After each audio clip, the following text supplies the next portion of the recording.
How we doing, dude? That's the question, right? Um, I'm great. I'm feeling feelings that are brand new. I don't have words yet. Maybe this conversation will help me find some because this is really the first kind of long form discussion I'll have about it. Like I talked to my mom at the airplane gate by FaceTime for a couple of minutes just to share the joy and catch up. She called me right before the podium ceremony, and there's pandemonium all around me, and I was in a different dimension, and it was very hard to focus and be present with what was going on. And obviously, I called home to Amelia and got to talk with her, but I was at the ski site, and it was still, um, you know, kind of a lot going on, a lot to process. And then she picked me up at the airport last night, but also Seth was really excited to see me, and I was basically just playing with him the whole car ride home. So we didn't have like grown up level conversation to kind of digest and get perspective on everything. So maybe you can guide me into some words that wrap around this.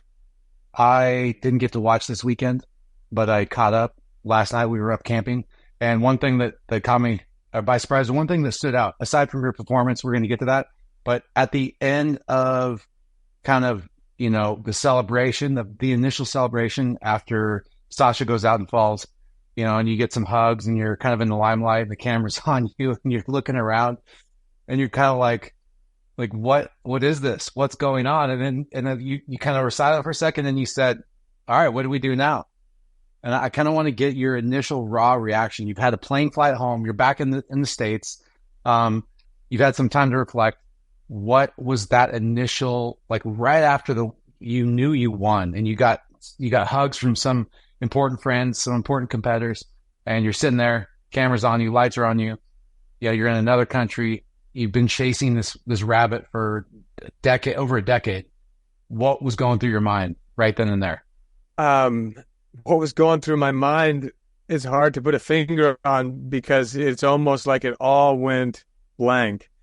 Just what you said, this has been such a strongly held intention that I've been chasing for such a long time, and I've, imagined what it might feel like or how I might react or what I would want to say, what I think it would mean to me, what I think it would feel like. And, all of those expectations were way out of reach. They weren't present to me at all. And I was a little bit dumbfounded. I think I had to have a moment of silence. I couldn't process what was happening. And I knew I was going to be expected to say some words. That seemed like it was going to be a monumental task because, it's hard to say. My mind was blank. It just went not even white. Yep. There was Yep. no discernible character to the experience. It was like I was in free fall and there was nothing to grab onto to anchor myself to like, oh, this is what it means. This is what I should say. This is how I feel about it. I was just plummeting and just trying to get my head around, where I didn't know which way was up. I was falling upwards, for that extent. It was just so disorienting that In a good way, though. silence was all that I had. In a great way, again in those small moments right afterwards, disorienting, but joyful, no question about it. Let me ask you something about what you said to Lauren, Pucci after you knew you won and you got choked up, you got emotional. You're the oldest professional slalom skier, maybe professional water skier ever to win their first event at such a late age, right? Almost 40. Not there yet, but close. And you gave this one to your granddad, and I got to meet Grandad when we were in Acapulco, and I got to watch him water ski after a long time, not water skiing. And Coney got him up on doubles. The smile on his face was unmistakable. the joy in his heart, the experience of you getting to share that with him. And then now, no matter what you believe, you or me or anybody out there, that was a moment for him, and you dedicated that win to him. What did he mean to you? And do you think he had some part to play in you finally reaching the top of the podium? Well, to start with the last part of that, he absolutely had a huge part of me reaching the top of the podium. I mean, to this day, I've done more slalom rides and definitely more any kind of behind the boat rides behind him than any other person. I mean, the closer comparison would be by all other drivers put together. Growing up, that was my ski partner. That's who I went out there with every morning and skied. We put our course in, took it out week by week, and then every evening. He's the one that pulled me up and down that lake over and over all through my childhood, where I found the passion and the joy for this sport in the first place. And then he was the one, along with my grandma and my mom, that shuttled me around to my first ever tournaments. That would have been 1994. This is my 30th year of doing water ski tournaments. It's been 30 years since the first one. And we were on that track together all the way up through when you and I were on the pro tour together.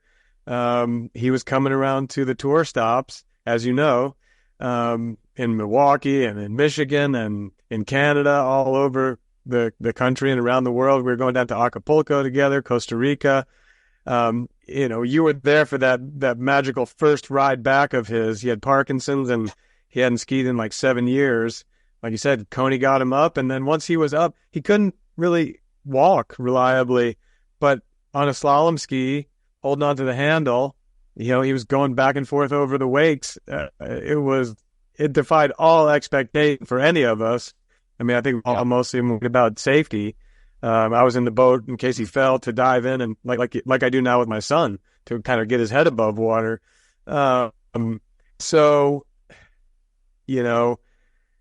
He was there for all of those milestones and took part and shared in all of the triumphs and tribulations that come with skiing, as I was going through my formative ages.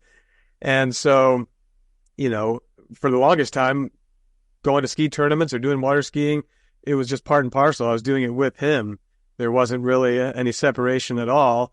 And then when he passed in 2015, he'd been living with me for the prior 3.5 years, and I'd been his primary caregiver, and that, really shook the foundation of my whole life.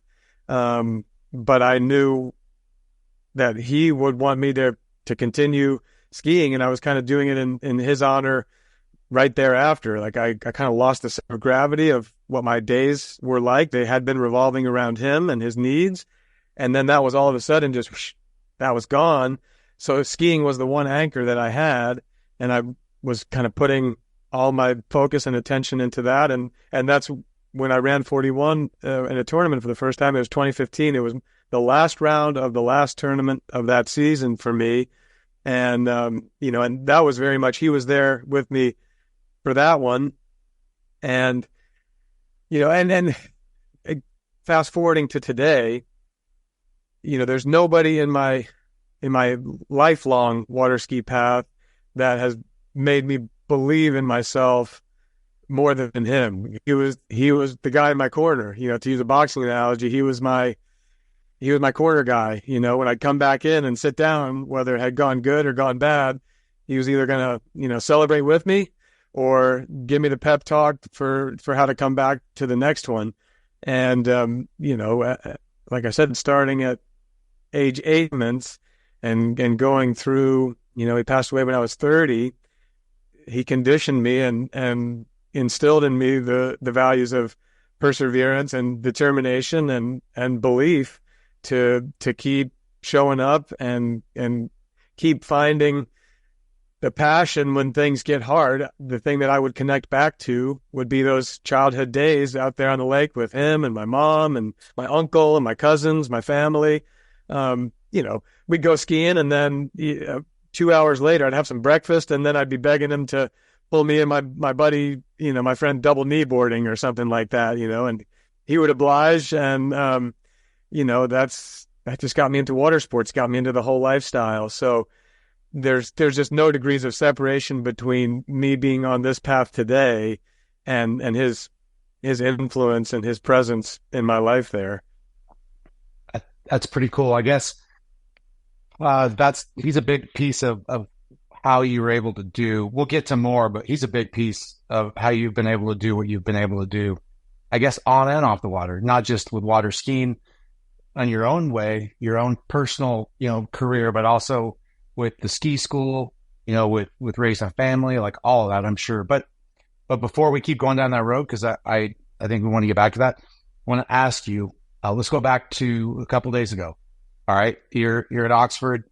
You made the finals. It's a night final. You saw the women go out and you saw some of them struggle. You saw Manon crush it. You saw the men go out and you saw, two-time world champion Will Asher goes down, misses 2:38. You saw two-time Pro Tour winner this year, Rob Hazelwood, falls on his opener. And you saw some other, folks.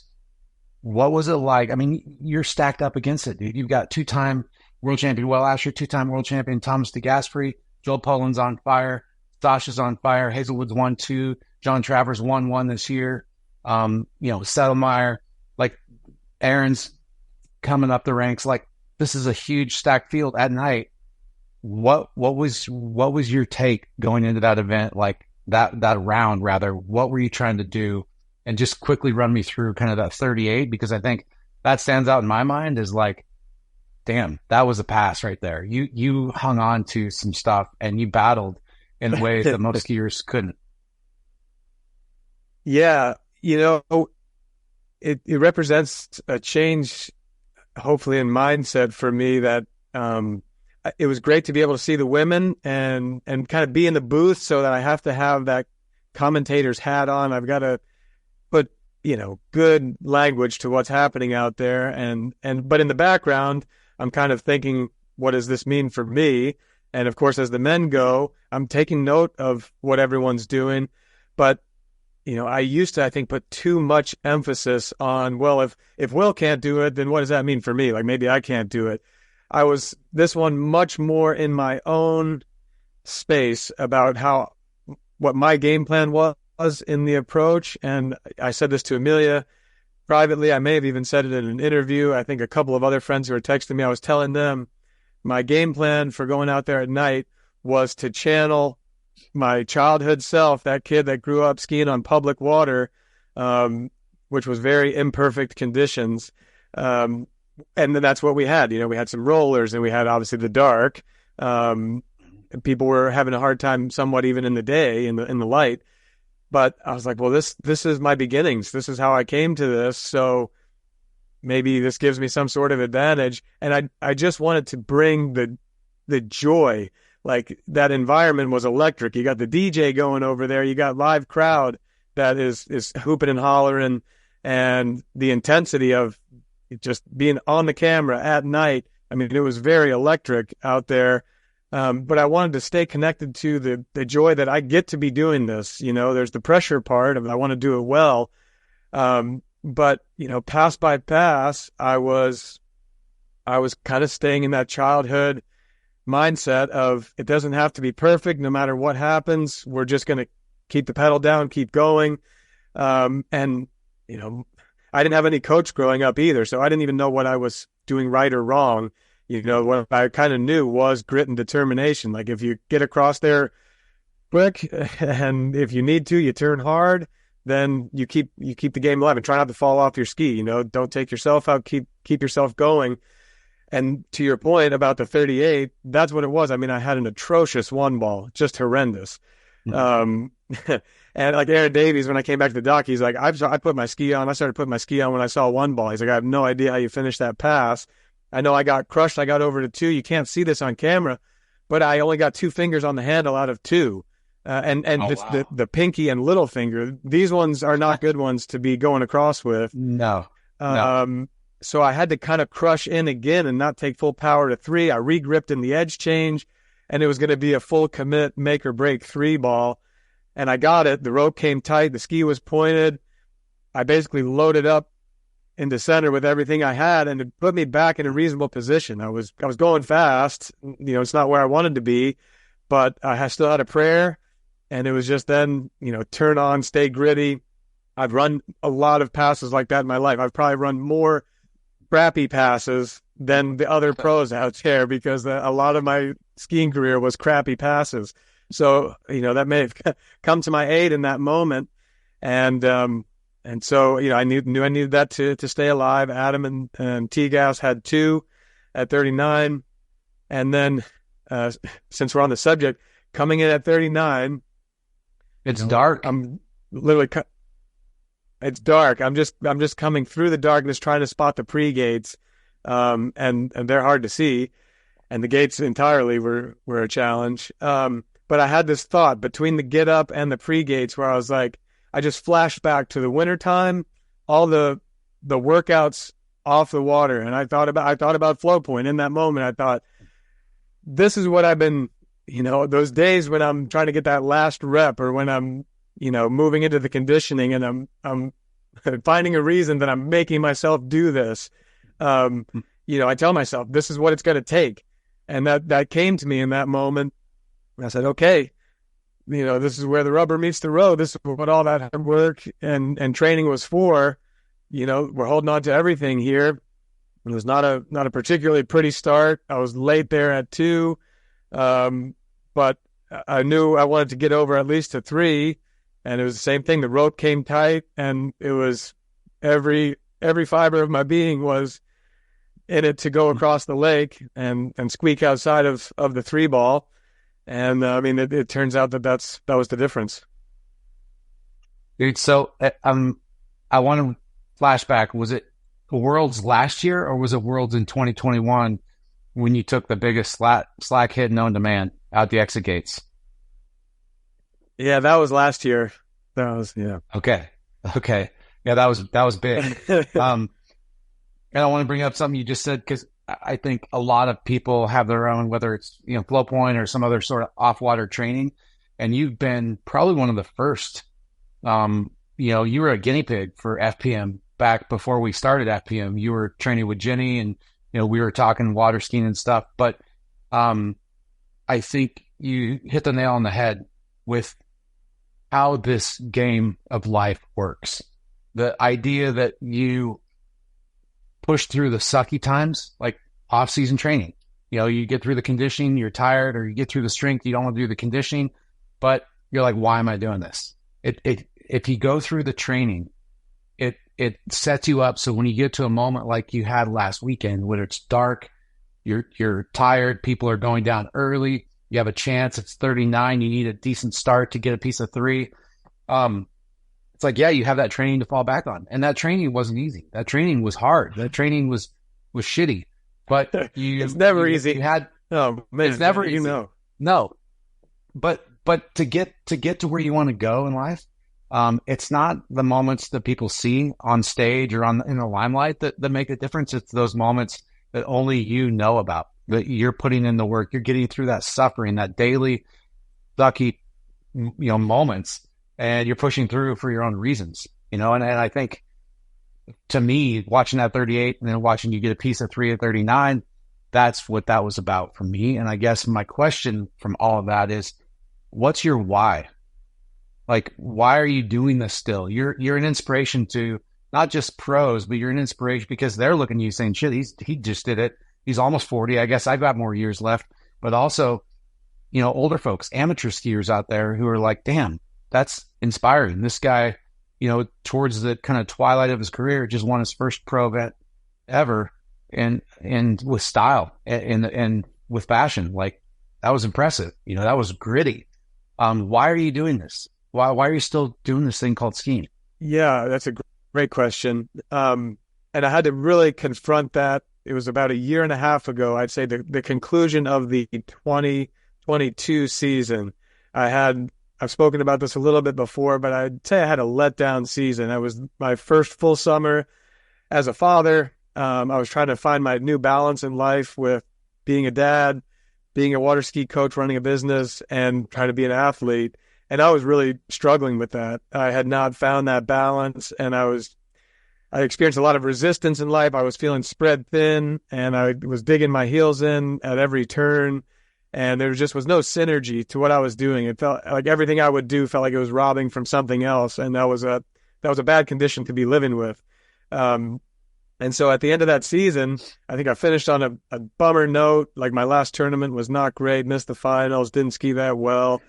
And I had to ask myself right there, why am I doing this? Is it time to hang this up and focus on just being a dad? That's the clear number one priority.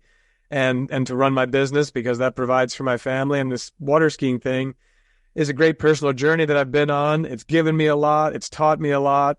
Maybe I've gotten all the lessons that I was meant to get from it, and it's time to step away.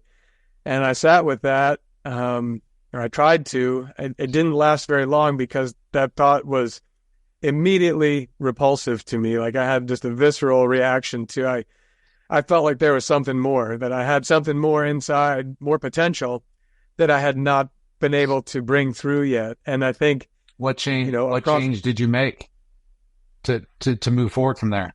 So I think that, for a lot of us at all the levels, amateur, pro, recreational, it's that feeling of potential that keeps us going, that we could maybe do a little bit better tomorrow than we did today. And hopefully we're even taking that metaphor from water skiing and bringing it back into life, and vice versa. And I saw that need for myself. I didn't have my life balance dialed in. It was clear to me that I had enough time to reflect on that I knew I was experiencing, I'd say, some maybe mental health issues at that time. And I knew I needed to reframe. So I had to make some changes.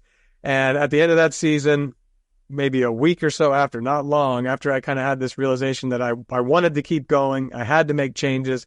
I sat down at my computer here, and I started working on a document that was basically a 3-year plan that said, the intent of which was to capture what sort of changes I would need to get my life in order, so that there was synergy, so that what I was doing off the water was going to make me feel like I could push it on the water. And that by continuing on this track in skiing, it continued to give gifts to my life that I could offer to my family and my friends and the people at my ski school, those around me, which at the time had felt like it was at odds.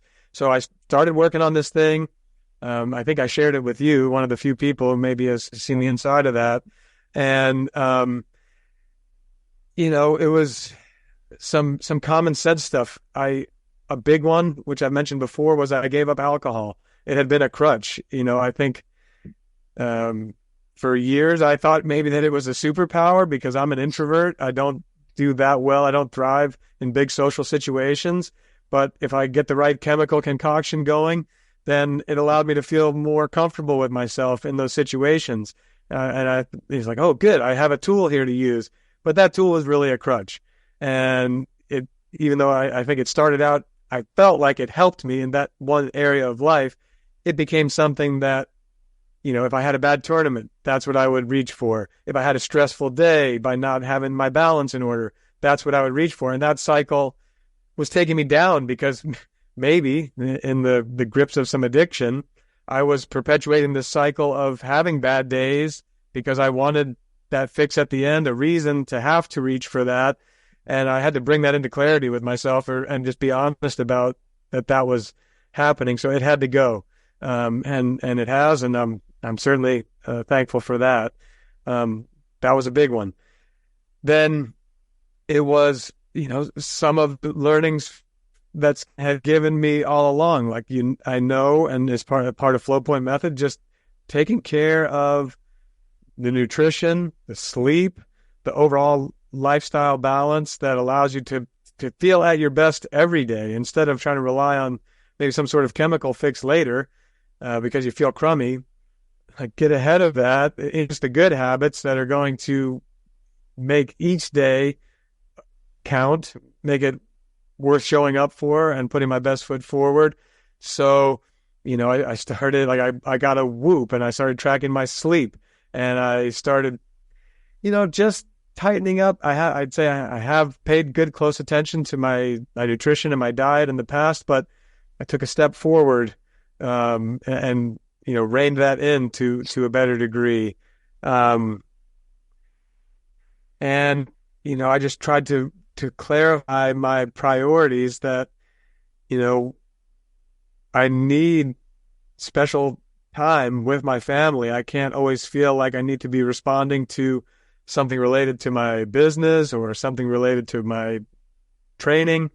And so I started to compartmentalize, or I started to get my priorities a little bit more clear so that I could, have a better transition.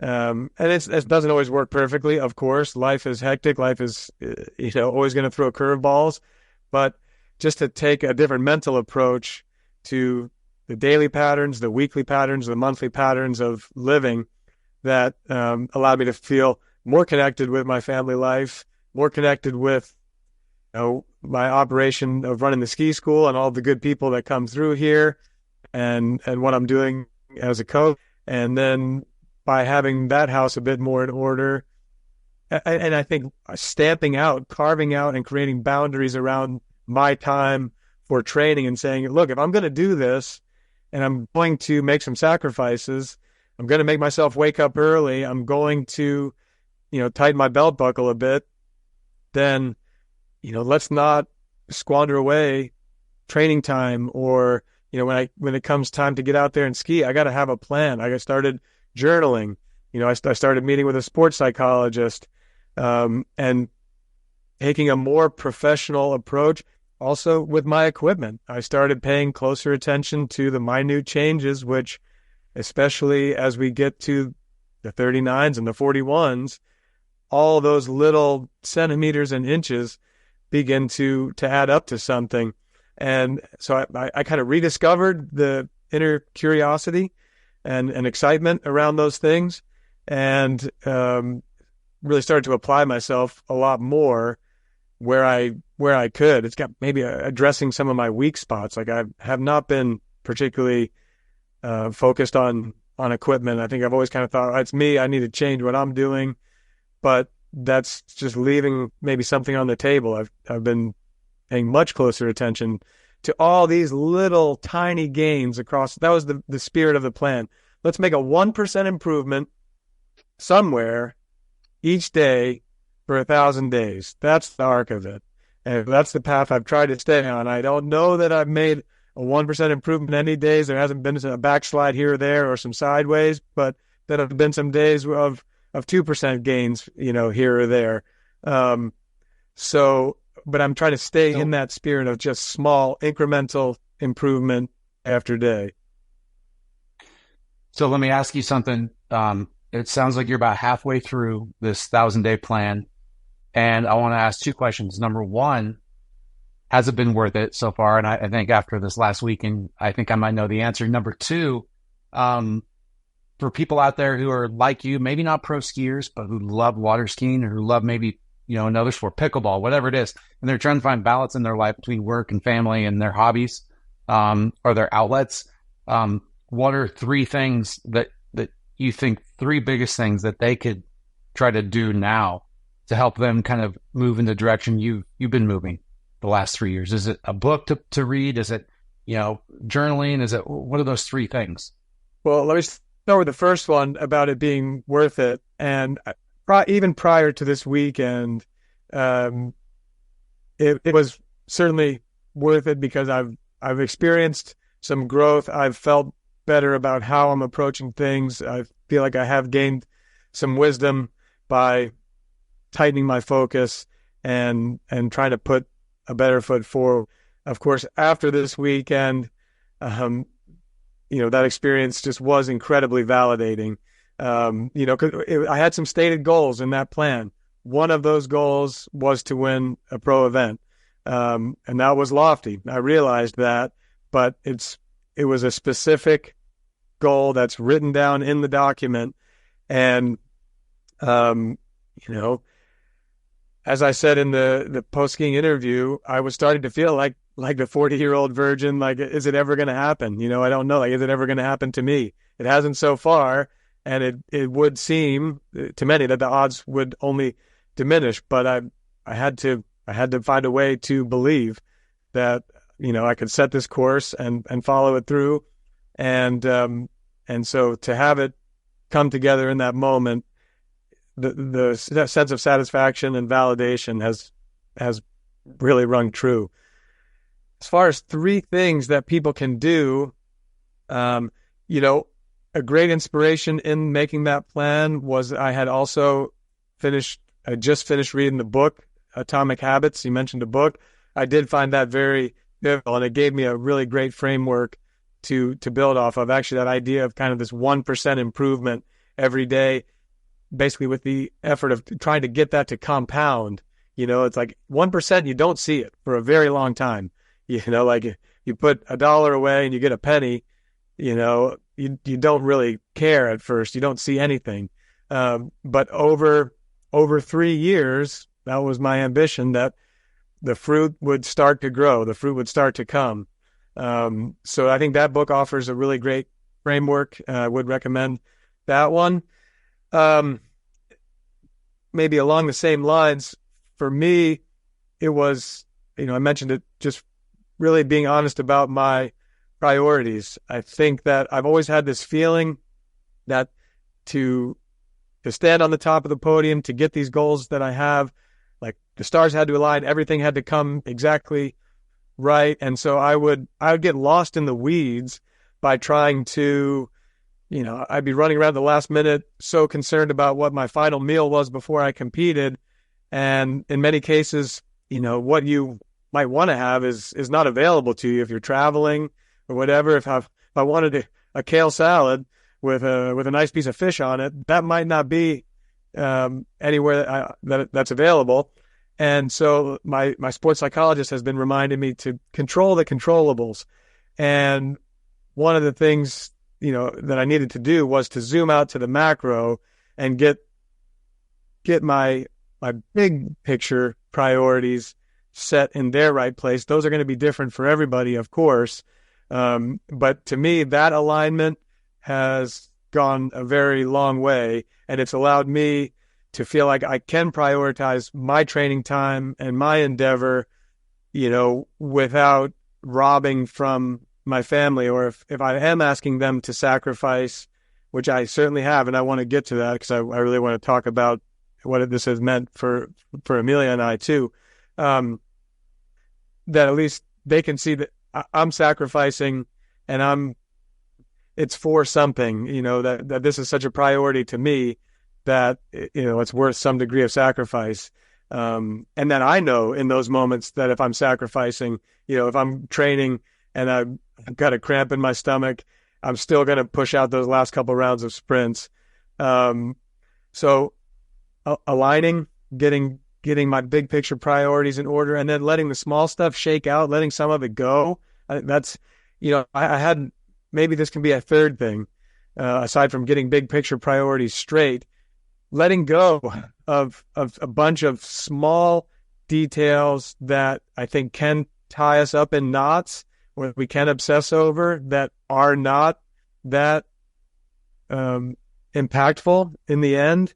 I think I used to get into a negative headspace because I'd be trying to control all these things that were maybe not under my control or barely under my control, or were not worth obsessing about and wasting valuable energy, mental energy, and just looking at the wrong thing, just looking, having my eyes off the target.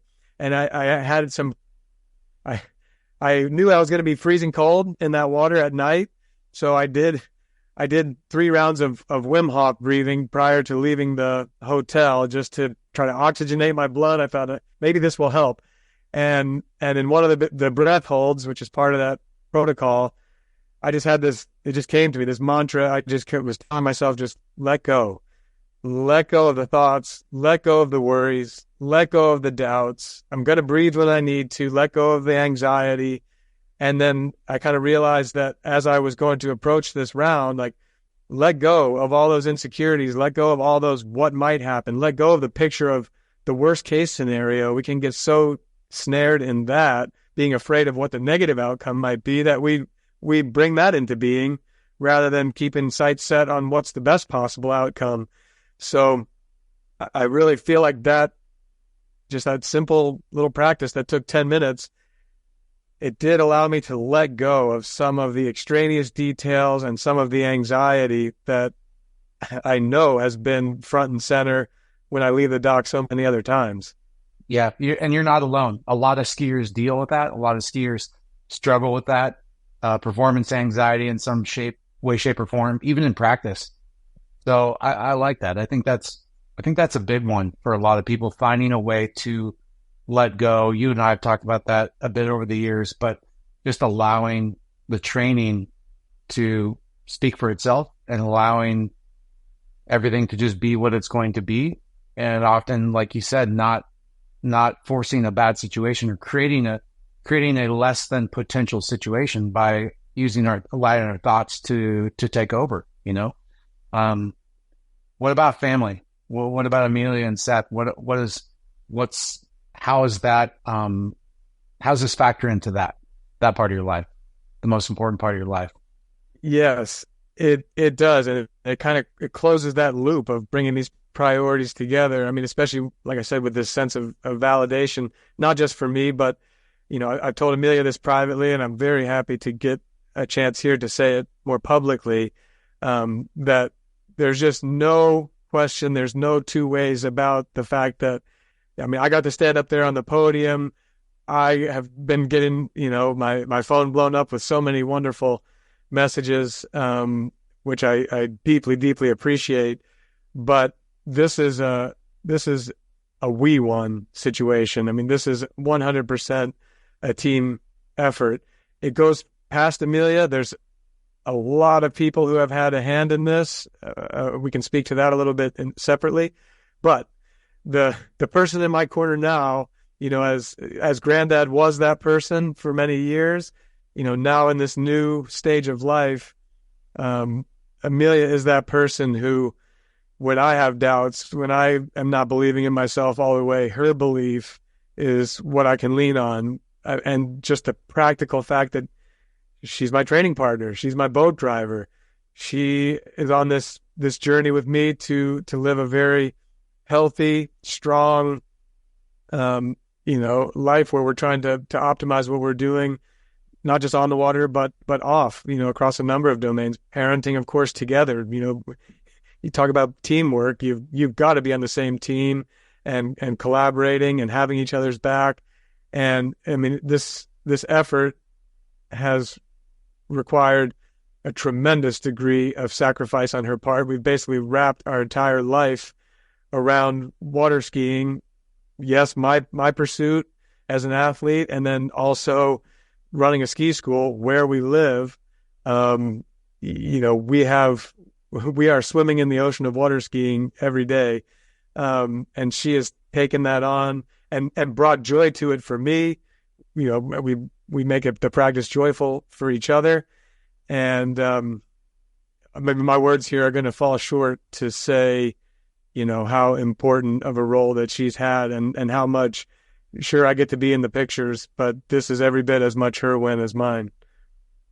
Well, it's pretty cool that you not only recognize that, but you actually, you feel it in your core and you know it. And I know she knows that as well, you know, and that's the most important thing, I think, is that, you know, that even though you're the podium, it's you as a team, you two as a team, plus many others. Who else would you like to thank aside from Grandad and Amelia kind of for this part of your career and maybe everything leading up to this, you know? Yeah, well, I mean, my mom's the first person that comes to mind. I mean, as far as somebody that has just been there for a lifetime in everything. And to me, this moment and having an achievement, it was kind of, it feels like a culmination of everything. It doesn't, you know, it feels like no detail. Despite what I said about letting go of some of the extraneous things, okay, fine, true. But the important things, the core things, family. You know, my mom has been the person who has also been in my corner at every stage of life, at all things, not just water skiing, and has helped shape me in, you know, into who I am. And so I've got to acknowledge that. And then, beyond that, we could start rattling down a very long list, which I want to, try to reach out to everybody more personally. But, to the people who have worked at my ski school that allow me to go out and travel and keep the machine running here back home. I'm not going to start with names because everyone knows who they are. And not just this year, but throughout all of the years. The skiers who come through here and support my humble little ski school business. That's what allows me to go out there. Every single person that's taken a lesson here, it's bought one of my T-shirts. You may not even have been here, but it's like a little rock group going on the road. You got to sell some vinyl, you got to sell some T-shirts to make it to the next stop. That's been my path. Back when you and I were on tour together, that was literally what it took. It's like, I've got to sell some stinking T-shirts or I'm not getting to the next stop. And so, I'm forever grateful, especially for those who have been coming, since the very beginning. And those who come all the time, not just for their patronage, but for their friendship and for forming this tremendous community that we have here. That's something that I will value, well after my pro skiing days are over and hopefully continue to build. But, just more broadly, my whole family, I'm so blessed that I have such an incredible family across the board, pretty much all of whom are water skiers, which is really cool. And we get to share that joy together. And, oh man, I feel on the spot. I don't want to miss anybody, but yep. You don't have to. You don't have to I do want to. Yeah, I do want to say that. No, the point that I want to make is that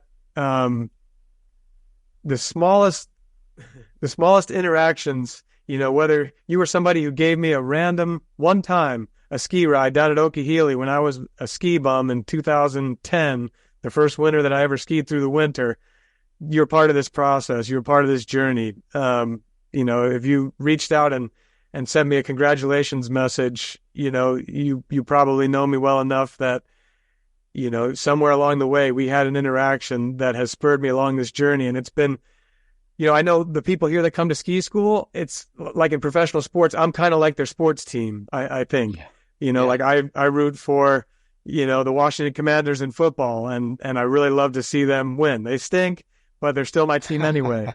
And so, for me going out to these events, I've wanted this for those people who have encouraged me every step of the way, or throughout that journey, that I wanted to bring a win for them too, to have that cause for celebration. Like my team won. That's meant a lot to me ever since I got into this when I was very, very away from the podium. And I've been trying to run it down. And I had those training days when things were hard. I didn't just want this for me. I've wanted it for all the people who care enough to follow along and to pick me up when I come back with my tail between my legs because I had a disappointing outing, or gave me a pat on the back when I had a better one. This can only mean what it does to me right now, because it means something to those people too. Yeah. Well, that's important. And I think that's well said. And it's true. I think one thing in society we forget about, there's the saying, we stand on the shoulders of the giants that came before us. And I think, that's true. And that, like one of the, you had a lot of near misses, podium finishes. You had a couple seconds, I think maybe the Andy Mapple Pro-Am, speaking of legends that came before us. This is back, 5-6 years ago. Andy was one of those legends that pulled us all up. But also, I think we stand on the shoulders of the family and friends and those, happenstance moments of people, random people that come into and out of our lives. And that's part of the power of this community. And I think you're tapping into that, touching on that by saying that anybody who was a micro part of your journey along the way has some sort of skin in this win that you just got to be a part of, to witness, to experience. Absolutely. And then, now that you're saying that's absolutely my point, and that's absolutely true in my heart. Within the water ski world, obviously you and Jenny have been a huge part of this, and I do want to acknowledge that, and the LaPoint method has. And when you said Andy Mapple, he was somebody, he brought me onto his ski. That was a turning point for me. And by the same token, Kris LaPoint, and as I moved on from there and I skied on radar for a while, Rossi and Trent and Brooks and that whole crew rooted me along. And, again, I better not digress into the names, but there have been so many people in this community. Chet Raley, really the only kind of formal coach that I got to see as a teenager, that kind of showed me some light that there's more to this than only grit. He's been a mentor as well as now that I've become a coach, that just in how to treat people and how to try to get inside their head and make water skiing exciting for them and shine the light on what it is that they need to take their next step. I could certainly go on, but I want the big message to be that there's a lot of people with hands in this, and I do feel eternally grateful. I think that message is coming through loud and clear, and I don't think, for the most of people who know you and a lot of people who don't, the authenticity comes through, and people get who you are, even if they've never really met you, or if they, have only met you once. They see you, in the commentary booth during the webcast before you have to go out and ski. Like, who's doing that? That speaks volumes to who you are. So, I want to do a quick thought experiment. I want you to take a deep breath, and I want you to imagine that this has all just been a dream that you have now woken up from, and you're 1,000 days into the 1,000-day, plan, and you did not win. Would it have still been worth it? What would Amelia say, your person in your corner, at the end of the 1,000 days, if you hadn't have won a pro event? Yeah, I mean, the pretty easy answer is yes, and that comes from the fact that I knew that this could have eluded me. That's a definite possibility. Look how good all the skiers are. I mean, I was just having the thought, I do want to thank my competitors. There's just no way we would all be skiing this good without each. I mean, look at what's going on out there. It's absolutely insane. And it also meant so much to me for those guys there to give me the pat on the back and the big hugs, and those who reached out by text to have the support from my fellow skiers has meant an awful lot. But back to your point, it certainly would have been worth it if some of these lofty goals had eluded me, for the simple fact that I would have known that I really did everything that I could, hopefully in the wisest way that I could. That's what I was setting out to do, is like, well, if it's going to happen, here's what I probably need to do. And let me try to adhere as closely to this as possible. And if it does not happen, then at least I can hang up my hat knowing that I gave it my all and left it out there on the water. And so, that was a real possibility. And I still have a couple of more goals that I'm out to chase. But I'll continue to have the same level of motivation to continue to push, because I don't want to leave any of that there. I have been actually enjoying this journey more, and I've felt more connected to myself. I felt more connected to my family and Amelia and those closest to me, because I know that I'm taking the right steps. And that's been a positive feedback loop versus, I think, some of the more negative cycle that I had gotten myself into prior to charting a new path. Where do you go from here? What's next? Now that you still have to relish this win, right? This is still fresh. It's like a couple days in, you're back home, you're trying to kind of hit reset. But, I think this deep down, and I'll say it, you've got to figure out how to just soak this up, right? Because this is a moment, and it's a special moment that's unique to you. It's unique to your life. It's different than anybody else's win because it's your win. What's your plan to kind of relish this and also be able to use this as a stepping stone to move forward? Yeah, well, two skiers told me something really wise because they had been there before, been in the winning position before. Manon Castard, who took the night on the women's side, and shout out, freaking amazing performance in the dark. Wow. And also Jamie Bull, who took second, and who has been on a tear, anything else. They both told me that this is going to kind of come to you in waves, and just kind of let those roll over you and soak it in. And that's certainly been true. At the time, right after the podium, I couldn't even process what was going on. But certainly the long plane ride home, all of the encouraging texts and email and Instagram messages. Yeah. The guy sitting in the plane, thank goodness he was asleep, because I think if he was awake, he probably would have thought I belonged in the loony bin. I was getting messages on the phone for a while and looking at them and replying, and I'd bring up my phone and I'd look at it and I'd start to well up and get tears just from the nice thing that someone had said. And they probably would have thought they were sitting next to a nut if he had been awake. And the thing that, I've replied to a lot of the folks who have texted me is, this does feel great right now in the moment, but also just knowing the ins and outs of everything that it's taken to get here, I know already that, I'm really going to treasure this experience for a lifetime. Like, this in some way will never leave me. And, to check off that goal has been huge. And so, as we go forward, the one thing that John Travers said to me at the end also was, he said, I was congratulating him on his week to win the prior week, as he was congratulating me. And he said, but he said, you really did something right here. You won the last event of the European Tour, and now we have a lengthy break until the California Pro-Am. It's not like I have to turn it around and refocus for a tournament this coming weekend. I've got some time to sit with this before having to go to battle again, which is really nice. And I think will maybe help that sustained joy that, as we go through the season and beyond, I can cherish this experience.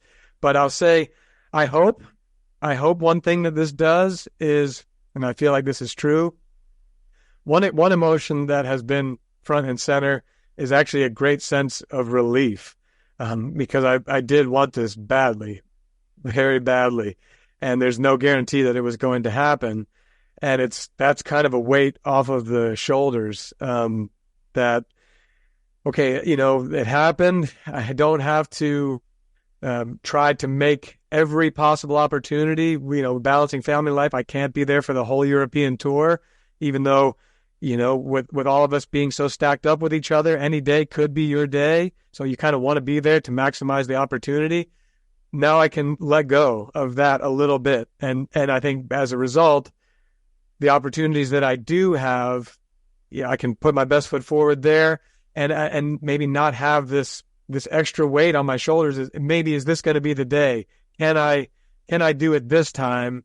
And if it's not, it's one more in the category of shoot, not this time. I think it's a little bit freeing and liberating to go forward, having that one goal satisfied. And I think it will add a lot more joy both to my competitive endeavors, to not have that carrot just dangling in front and just so annoyingly close to being able to touch it, but not quite. Because like you mentioned, I've had some of those. And then honestly, throughout the rest of my life, I think that it's going to help clarify my priorities a little bit more, because I would still get a little ramped up in the mode of, I need to seize every opportunity to train off the water. I need to seize every opportunity to carve out some time for myself, or I would feel the spreading thin a little bit and think, oh my gosh, if I don't dedicate enough time, and do all of these things that I have in mind that I could do, maybe it won't happen, or maybe I'll have some regrets about it. I will be able to let that go to a greater extent. And I think hopefully then,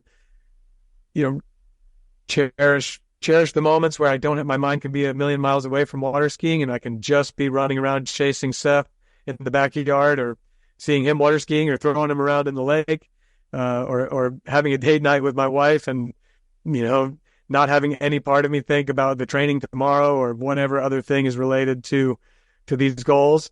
I think it's going to make that easier, which I'm really happy about, and I think maybe could only help. Well, I think I think you're spot on. I hope you relish this, and as it comes in waves, you're able to feel the feels, and also use that as kind of like, all right, now it's time to reset, refocus, and see the bigger picture even more, and lean into the rest of this 1,000-day plan. One thing just occurred to me while you were talking. This year, there have been multiple first-time winners on the men's slalom field, in the men's slalom field. So aside from Will Asher kind of dominating for a lot of the years so far, you had, Cole, who won Masters, and that was his first win. You had Rob, who won Lake 38. That was his first win. And then he also won again this year. And it looked like it was going to be a changing of the guards. And then Will was like, no, that's not happening. He started dominating the European scene. And then all of a sudden, JT wins. We're like, okay, well, he's back in play. Like he still got it. And then all of a sudden, we've got a first-time winner with you. And it's like, all right, maybe it's not a changing of the guards year. Maybe it's still like you guys are still standing guard at the gate, and the old guys are still going to be. And look, Adam Settlemeyer, Sledge, T-Gas on this podium, with JT winning. It was two old guys, T-Gas and Will Asher. So that was the oldest podium ever. Like we had back-to-back, almost the two oldest podiums ever after we saw the younger guys start to win earlier in the season. So, yeah, I think you're not done yet. That's where I'm going with that. I think you're part of that kind of old guard, still standing guard, if you will. And I'm anxious to see what the rest of the season holds. I think this break is going to be good. It's kind of like the break going into the playoffs in football, if you will, where it's like, all right, we got done with the first half of the season. Now let's see who's going to show up in the second half of the season. And yeah, I'm excited to see what's going to happen. Are you going to U.S. Nationals, or are you going to wait to Cali Pro-Am for the next event? Yeah, I'm gonna go to the U.S. Nationals and then just stay on the West Coast and come on up to the Pro-Am. So I'm really looking forward to that trip. It's going to be a family trip. We always kind of love coming out there to the West Coast, and we're going to hang with the Goldmans at short line and enjoy that. Yeah, I mean, one thing about what you said, the young skiers coming up are just insane, and I am kind of looking forward to the day where I don't have so much skin in the game and I can cheer these guys on and just watch them hopefully take the sport to new heights and hopefully bring it to more people. We got the TWBC now. We're having a moment as a sport, and it's wonderful to see. And I think the excitement of different people winning adds to that as well. It gives the people following some excitement. And the young ones coming up are incredibly impressive. And I'm not really afraid to say this publicly as well, but when I started into this, it was 2009, 15 years ago as a pro skier. And at that time, Will Asher was freshly minted, 2-time world champion. He was, the number one skier in the world, crushing it on the pro tour. And I was a water ski fan. I was like, I knew he was the guy. And so basically I put a target on his back. And even though he was running out there so far in front of me that I couldn't even see it, I just started running, and he's the guy that I was chasing. And it's been exhausting. And because I couldn't even see him, I definitely took some wrong turns and applied a lot of effort running down roads that didn't go anywhere or didn't go, weren't the shortest route to the top. But the fact that Will, 15 years later, is still the number one skier in the world, and that we got to go toe-to-toe on Saturday night, that he was in the mix, when I got to take this win, honestly, that made it even more rewarding to me. It kind of, to me, that closed some full circle loop. So props to Will for being the OG of the old guard. Like I look up to him still as like, he's got some years on me, and he's showing us that he still got it. It's not going anywhere, it seems. Yeah. Yeah. So I appreciate that inspiration.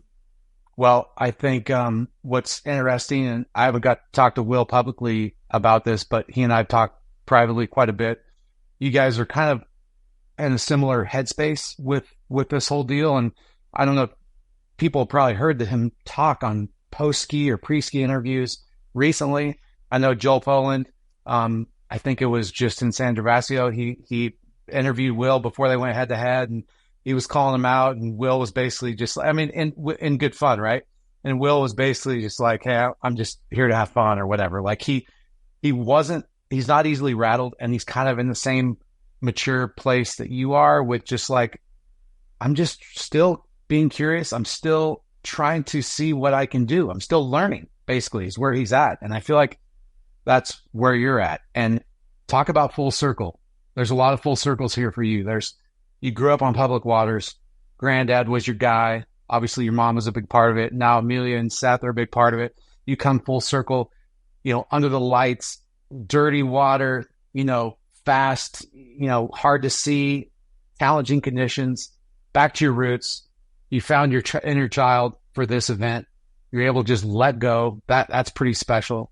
And then you're able to do it against some of your kind of, idols growing up, against Will Asher, against T-Gas, against some of these folks that you've been looking up to and had a target on their back and you've been chasing all these years. So I think there's a lot of, I'm going to be unpacking this for a while for you, and I'm sure you're going to be unpacking it for a while as well.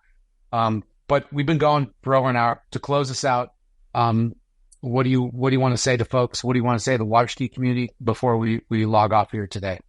You just kind of touched on it a little bit, like the staying curious. I think that is just, if you're a water skier out there, no matter if you're somebody who's especially in the course or just free skiing, trying to make bigger spray, the more you can tap into that curiosity. I mean, to me, that's kind of front and center with this 1,000-day plan that we've been talking about too.